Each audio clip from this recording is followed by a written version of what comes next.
नमस्कार। Coast accounting ની અંદર એકમ પડતર પદ્ધતિ આપણું ચેપ્ટર છે। એકમ પડતર પદ્ધતિ એમાં ત્રીજી રીત અલગ રીતે કંઈક દાખલો હોય એવી ત્રીજી આ રીતનો દાખલો પરીક્ષામાં મોટા ભાગે પૂછાતો હોય છે, પણ એક થી બે દાખલા ગણશો એટલે તમે બધા દાખલા તમારી જાતે કરી શકશો। तो व्यवस्थित ध्यान आपशो। आईएमपी पण कही शकाय आ रीतनो दाखलो। तो दाखला क्रम नंबर 8 જોઈએ।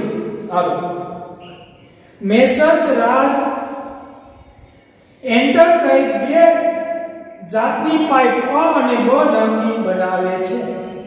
31/3/11 ના રોજ પૂરા થતા વર્ષ માટે ઉત્પાદનની પડતર નીચે પ્રમાણે છે। એમાં કાચા માલનો વપરાશ, મજૂરી, सीधा खर्च અને કારખાના પરોક્ષ ખર્ચ આમ ચાર પ્રકારની વિગત આપેલી છે। વધારાની માહિતી અ પ્રકારની પાઇપ એકમ દીઠ કાચા માલની પડતર, બ પ્રકારની પાઇપના એકમ દીઠ કાચા માલની પડતર કરતા 4 હવે અ ની કેટલી અને બ ની કેટલી ઈ આપણે અલગ કરવાનું છે। અ પ્રકારની એકમ દીઠ અને બ પ્રકારની એકમ દીઠ કીધું એટલે આપણે આવા પ્રકારનું એક પત્રક બનાવવું પડશે। વિગત અ પ્રકાર અને બ પ્રકાર એમ संयुक्त प्रकारનું એકમ દીઠ પડતર પત્રક। એમાં અ પ્રકાર રકમ અને એકમ દીઠ, બ પ્રકાર રકમ અને એકમ દીઠ। કારણ કે આપણને જે ગુણોત્તર આપેલા છે ઈ એકમ દીઠ આપેલા છે એટલે પ્રથમ આપણે એકમ દીઠ કિંમત મેળવશું, ત્યાર પછી આપોઆપ તમને બાકીની કિંમત મળતી હોય છે। તો ત્યાર પછી મુદ્દા નંબર 2 બ પ્રકારના એકમ દીઠ મજૂરી, અ પ્રકારના એકમ દીઠ મજૂરીના 60% જેમ દાખલો કરશું તેમ એક એક વ્યવહાર આપેલા છે, બધા ખર્ચની ફાળવણી આપો। ત્યાર પછી સાતમા મુદ્દામાં આપણને આપેલું છે કુલ અ પ્રકારનું ઉત્પાદન 7500, જ્યારે એમાંથી 7000 નું વેચાણ, બ નું ઉત્પાદન 12000, તેમાંથી 11800 નું વેચાણ એટલે આખા સ્ટોક મળશે અને બંને પ્રકારના પાઇપની વેચાણ કિંમત પણ તમને આપવામાં આવેલી છે। તો આના પરથી સંયુક્ત એકમ પડતર પત્રક તૈયાર કરો અથવા એકમ દીઠ તેમજ કુલ પડતર નક્કી કરો। હાલો તો કરીએ છીએ ગણતરી એક એક। કાચા માલનો વપરાશ, હાલો પ્રથમ વિગત જ લેવી પડે। કાચા માલનો વપરાશ, કાચા માલનો વપરાશ, ત્યાર પછી આપેલું છે પ્રત્યક્ષ મજૂરી,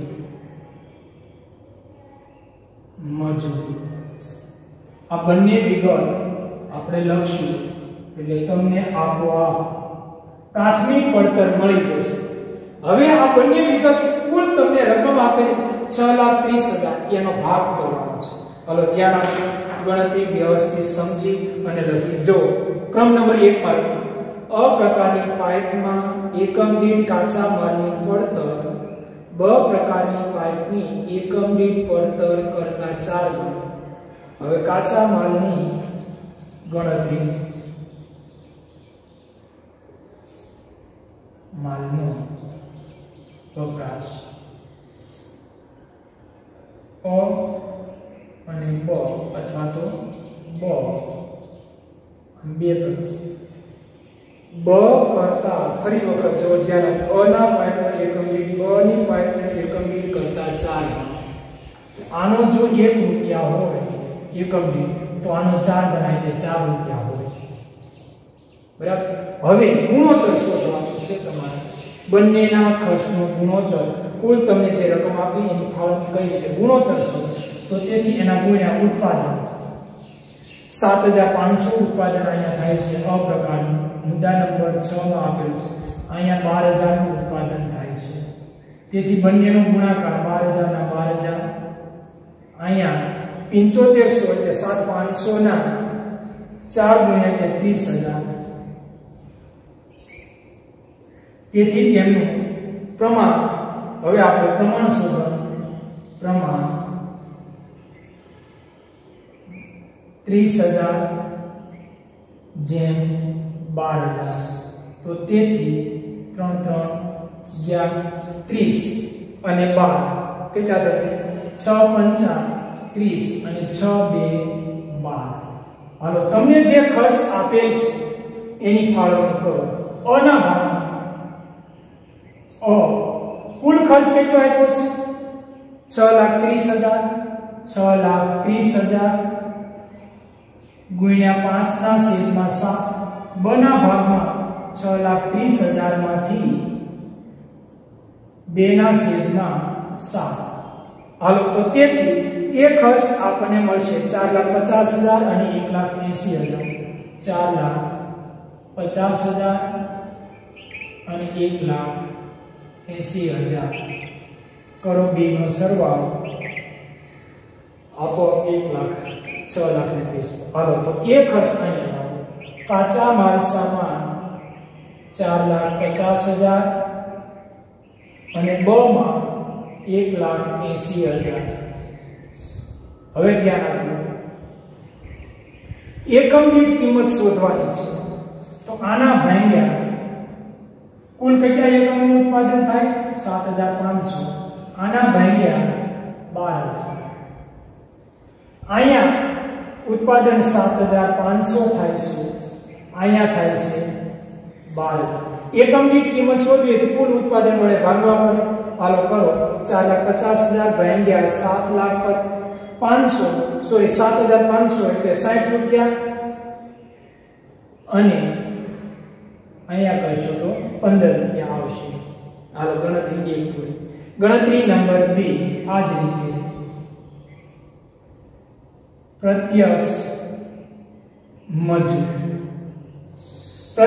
મજૂરી ફાળવણી કરીએ છીએ હાલો પ્રત્યક્ષ મજૂરી છે કેટલી કુલ 2,94,000 છે 2,94,000 છે બરાબર આમાંથી અના કેટલા બના પેલા પ્રમાણ શોધો મુદ્દા નંબર 2 બ પ્રકારના એકમ દીઠ પ્રત્યક્ષ મજૂરી અ પ્રકારની એકમ દીઠ મજૂરીના 60% અના હોય ને એના 60% બના તો આપણે અના ધારવા પડે અના 100 રૂપિયા હોય તો બના 60 રૂપિયા તો ખરેખર ઉત્પાદનના ગુણાકાર કરી પ્રમાણ શોધવાનું 7,500 અને 12,000 નું ઉત્પાદન તેથી 7,500 ગુણ્યા 100 એટલે કે 7,50,000 1200 એટલે કે 7,20,000 પ્રમાણ 75 વધ્યા અને 72 વધ્યા તો તેથી તેનું પ્રમાણ 25 3 અને 24 25:24 નું પ્રમાણ મળશે 25:24 નું પ્રમાણ મળે ઉત્પાદનના એકમો અલગ અલગ છે તેથી ઉત્પાદન વડે ગુણી અને હંમેશા ગુણોત્તર શોધાય અથવા પ્રમાણ શોધાય હાલો હવે 4 લાખ આની કરો ફાળવણી 2,94,000 ગુણ્યા 25/24 એટલે 49 તેથી તેમની કિંમત કેટલી આવશે જો તો 1,50,000 તમને એમની કિંમત મળશે 1,50,000 1,50,000 બ 2,94,000 ગુણ્યા 24/49 એટલે કિંમત આવશે જો તો 1,44,000 હાલો એ બંને ખર્ચ સોરી અહીંયા મારે લખવામાં એક વિગત ઉતાવળ થઈ ગઈ છે આગળ લખી લઈએ હાલો પ્રથમ 1,50,000 અહીંયા 1,44,000 હાલો લખીએ ભાગ્યા એકમની સંખ્યા 1,50,000 ભાગ્યા 7,500 એટલે 20 રૂપિયા એકમ દીઠ 1,44,000 ભાગ્યા 12,000 એટલે 12 રૂપિયા 12,144 હાલો હજી પ્રત્યક્ષ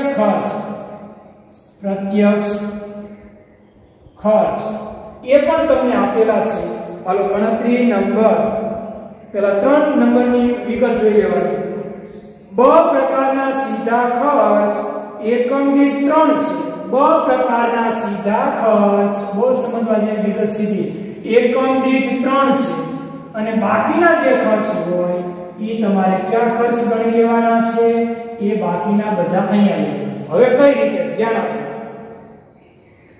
3 12 3 36000 થયા કુલ અહીંયા 36000 આવશે ફરી વખત બ નો એકમ દીઠ 3 રૂપિયા એટલે 3 ગુણ્યા 12 એટલે 36000 થયા તો હવે કુલ ખર્ચ કેટલો છે 1,11,000 કુલ ખર્ચ કેટલો છે 1,11,000 સીધા ખર્ચ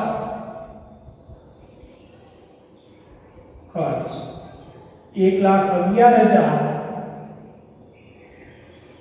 માઈનસ 36,000 બાકી વધે તે કોનો હોય અન તો બાકી કેટલા વધ્યા 75,000 એ અહીંયા હાલો 75,000 ભાગ્યા 7,500 10 રૂપિયા જો આ રીતે તમને આપેલા કુલ ખર્ચને વિગતવાર વ્યવસ્થિત ફાળવણી કરતી જવાની અને આપણું એકમ વળતર તૈયાર કરવાનું હાલો તો હવે કરો સરવાળો આને કહેવાય પ્રાથમિક પડતર હાલો પ્રાથમિક પડતર પ્રથમ તમને કિંમત કેટલી મળે છે ત્રણેયનો સરવાળો કરો 6,75,000 અહીંયા કરો સરવાળો ત્રણેયનો 90 રૂપિયા હાલો તેનો સરવાળો કરો બ પ્રકારની કુલ રકમ 3,60,000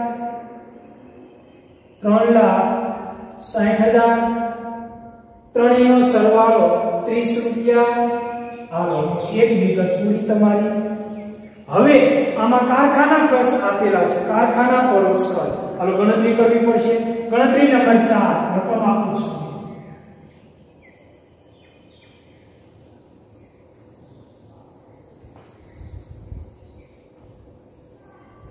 ગણતરી નંબર 4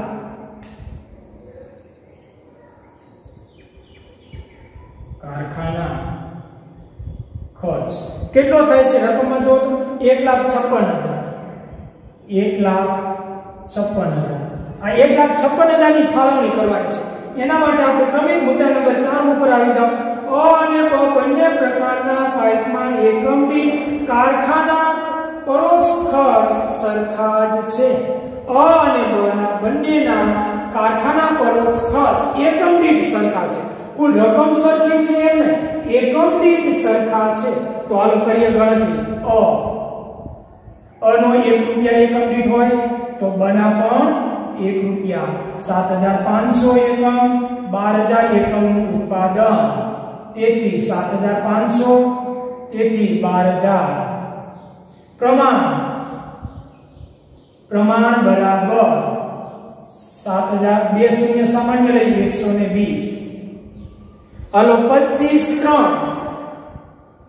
25,3 તો બરાબર હાલો તો એ કિંમત આપણને મળી શકે 25,3 અને 40,3 25,3 75 અને 4,3 12 એટલે કે 40,3 તેથી કુલ પ્રમાણ 65 થશે હાલો કરો બે ખર્ચની ફાળવણી કુલ પ્રમાણમાં રકમ ફાળવી દઈએ તો પણ વિગત સમજાય હાલો 1,56,000 ગુણ્યા તેનો ભાગ 25 ના છેદમાં 65 બ 1,56,000 ગુણ્યા 40 ના છેદમાં 65 કારણ કે એનો 40 હાલો તો તેથી તેમની રકમો મળશે આપણને 60,000 અને 96,000 60,000 અને 96,000 ઈ રકમ અહીંયા લઈ હાલો તેમાં લખો કારખાના પરોક્ષ ખર્ચ લખો ત્યાં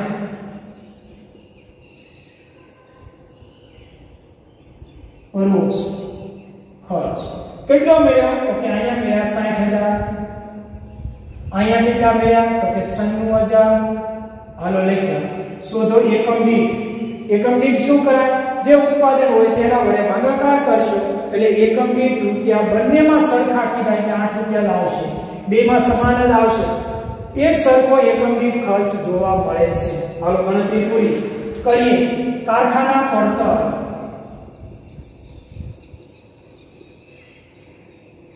હાલો કારખાના પડતર એમાં ઉમેરીએ એટલે કે કિંમત તમને મળશે 7,35,000 કારખાના પડતર 7,35,000 હાલો અહીંયા 98 કરો ત્યાં બ નો રકમનો સરવાળો 4,56,000 અને 38 રૂપિયા હાલો એ વિગત પૂરી હવે ખર્ચ નથી આપ્યા પણ આગળના બધી પડતર શોધવા માટે નીચે આધાર આપેલા છે ધ્યાન આપજો ક્રમ નંબર દરેક પ્રકારના ઓફિસ ખર્ચ પ્રાથમિક પડતરના 20% દરેક પ્રકારના ઓફિસ ખર્ચ લખો ઓફિસ ખર્ચ પ્રાથમિક પડતરના 20% તો પ્રાથમિક પડતર અહીંયા છે હાલો તો તેથી ગણતરી નંબર 5 ઓફિસ ખર્ચ પ્રાથમિક પડતર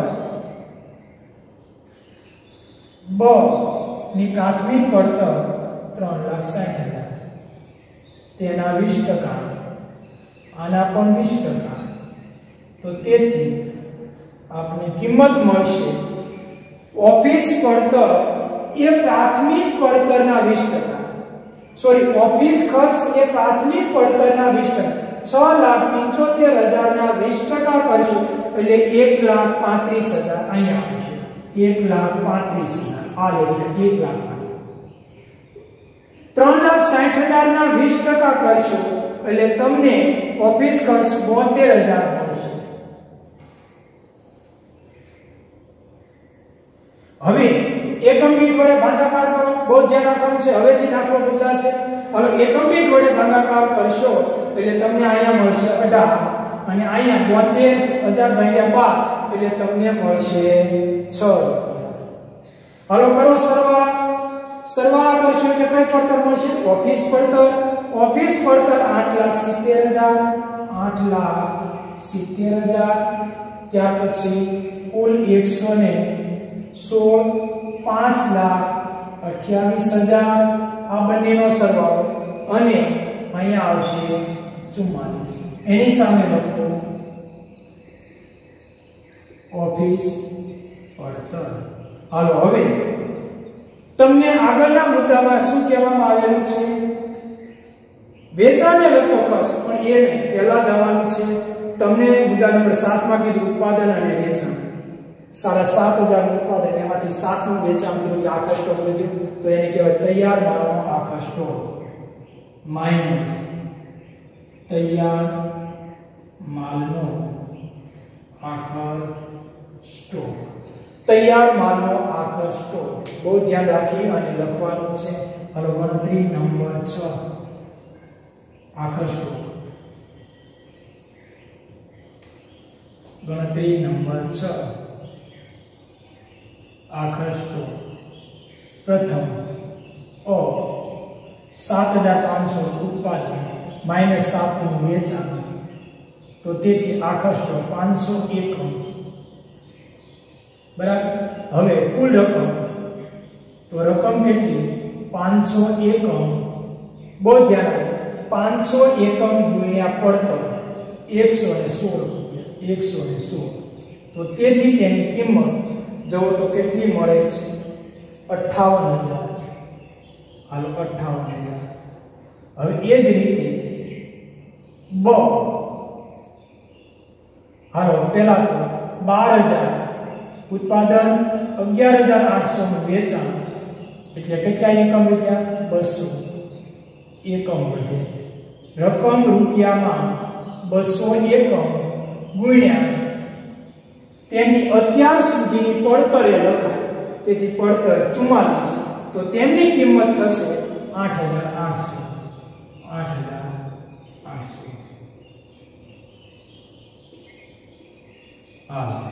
લખો અહીંયા કરો માઈનસ 58,000 અહીંયા કરો માઈનસ 8,800 ધ્યાન રાખજો હવે તમારે અહીંયા કઈ લખવાના નથી કારણ કે જો આ કેટલા લેખી હતી પડતર એટલે આમાંથી પડતર ઘટવી જોઈએ નહીં તેથી ત્યાં આખા સ્ટોકની એકમ દીઠ કિંમત લખાતી નથી કારણ કે બાદ કરતા તેનું મૂલ્ય બદલી જાય છે. હાલો હવે ફરી વખત કિંમતો આપણે એટલે કે ઉત્પાદન પડતર મેળવીએ 8,12,116. હાલો 8800 બાદ કરશો 5,19,244. આને કહેવાય ઉત્પાદન પડતર. હાલો ઉત્પાદન પડતરમાં તમને નીચે આપેલી વિગતને ધ્યાનમાં રાખી અને યાદ રાખશો. કીધું છે આપણને વિગત નંબર 6 માં અને બંને પ્રકારના પાઇપના વેચાણ ખર્ચ એકમ દીઠ રૂપિયા 9 અને 6 છે. હાલો વેચાણ ખર્ચ, વેચાણ વિતરણ ખર્ચ અનો 9 રૂપિયા અને બનો કેટલો છે 6 રૂપિયા. હાલો 7 વેચાણ વિતરણ ખર્ચ અનો તમે કેટલા એકમનું વેચાણ કર્યું ધ્યાન રાખજો. હવે ઉત્પાદન થયું કેટલાનું ઈ નહીં, તમે વેચાણ કેટલાનું કર્યું 7,000 તો એના 9 રૂપિયા લખો અને બમાં ઉત્પાદન કેટલા સોરી વેચાણ 11,800 એકમનું છે તો એના 6 રૂપિયા લખે તમને વેચાણ ખર્ચ આપેલ છે. હાલો તો તેથી તમને રૂપિયા અહીંયા મળશે વેચાણ ખર્ચ 9 રૂપિયા લખે કરશો એટલે તમને કિંમત મળશે 63,000 અને બનો તમારો થશે 70,800.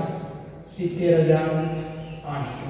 હાલો અહીંયા લખાય 63,000 અને 70,800. આ તમને મળ્યું કુલ પડતર. ધ્યાન રાખજો કુલ પડતર.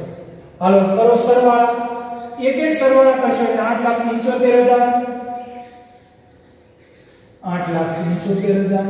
હાલો 9 એમાં ઉમેરાઈ જશે એટલે 25,125 રૂપિયા. હાલો 5,19,200 માં 70,800 ઉમેરીએ એટલે કિંમત થશે આપણે 5,90,000. 5,90,000 અને અહીંયા ઉમેરશું એટલે 50 એકમ દીઠ કિંમત. હવે તમારે અહીંયા લખવાનું છે નફો. શું લખવાનું છે? નફો હોય તો નફો અને વાત કરીએ પહેલા વેચાણ લખી દઈએ.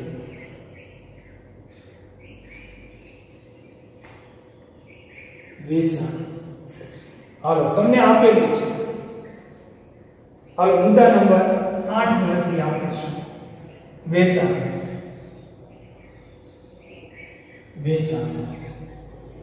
ઓ 7,000 એકમનું વેચાણ કેટલાનું 7,000. બ 11,800 એકમનું વેચાણ. ઉત્પાદન કેટલું થયું એ નહીં, વેચાણ કેટલું થયું એ જોવાનું.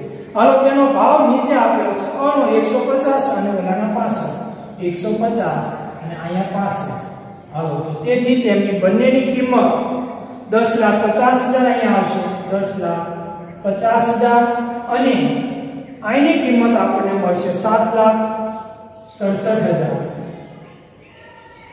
હા ઈ કિંમત તમારે અહીંયા લખવાની છે 10,50,000 અને 7,67,000 ભાંગ્યા કેટલા કરશો એ તો આપેલા છે 50 150 અને અહીંયા કેટલા આપેલા છે 65 એ તમને આપેલા છે એકમ એટલે ઈ બધા એકમ. હાલો કરો તફાવતની કિંમત એટલે મળે તમારો જવાબ. હાલો અહીંયા તફાવત 25 એકમ. રકમમાં કેટલું આવે છે 1,75,000. 1,75,000. હાલો અહીંયા તફાવત કેટલો આવે તો કે 15. હાલો તેથી તેનો તફાવત 1,77,000. 1,77,000. અહીંયા તમારો દાખલો પૂરો થયો. કહેવાય આ રીત પદ્ધતિના દાખલા પરીક્ષામાં બહુ જ પૂછાતા હોય એટલે આ દાખલો ખાસ ધ્યાન આપજો. હવે ગણતરી થોડી સમજ માટે કરતી જવાની અને દાખલાનો જવાબ મેળવવાનો. તો આવી રીતે કુલ વેચાણ મળી જાય એટલે તમારો દાખલો પૂરો થઈ જાય છે. તો અહીંયા આ દાખલો પૂરો કરીએ છીએ. આગળના વિડિયોમાં આ જ પદ્ધતિનો હજી એક દાખલો લઈ લઈશું એટલે આપણો આખા ચેપ્ટરના દરેક મુદ્દાઓ પૂરા થઈ જાય. અત્યારે એટલું રાખી રજા લઈએ છીએ. ધન્યવાદ.